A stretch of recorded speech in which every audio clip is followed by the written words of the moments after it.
Dharmabytes is brought to you by Free Buddhist Audio, the Dharma for your life. Our work is funded entirely by donations from our generous listeners. If you would like to help us keep this free, make a contribution at freebuddhistaudio.com/donate. Thank you, and happy listening. But again, I think with something like the Metabhavana, that's what we're working with. You know, we have the close friend, which in some ways is quite easy to feel positive towards.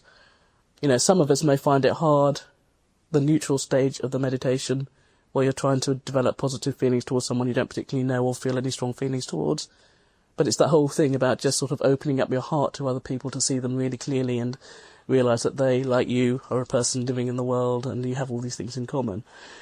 And then you have the sort of more challenging stage where someone you have difficulty with, or even an actual enemy, that you are also trying to feel equally that sense of metta.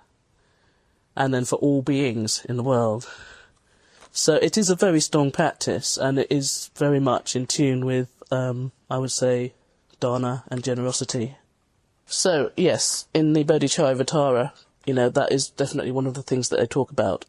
So he says, well, sort of like, why should I just be concerned about myself? Why should I be trying to make myself happy and not other people happy? Why should I only try to protect myself and not other people? You know, since, you know, they also suffer, they also want to be happy. Why shouldn't I want them to be happy too, kind of thing. And in fact, the Bodhisattva, they have such a sense of everything being interconnected that there's even a verse here. In the same way as hands and so forth are regarded as limbs of the body, likewise, why are embodied creatures not regarded as limbs of life? So I think that's rather lovely, the thought that we are all sort of limbs of life, we're all connected, we're all part of one, and that actually, from that point of view, we all want to sort of, it would be good to care for each other, to help each other from that place. So yes, a bodhisattva is selfless, and they are generous, and they are very self-sacrificing, and some of the verses in the Bodhicharyavatara I find very challenging, because the degree at which a bodhisattva might be giving. For instance, there's, may I be medicine for the sick, may I be both their doctor and their nurse until their sickness never returns. May I prevent the pain of hunger and thirst by sending showers of food and drink.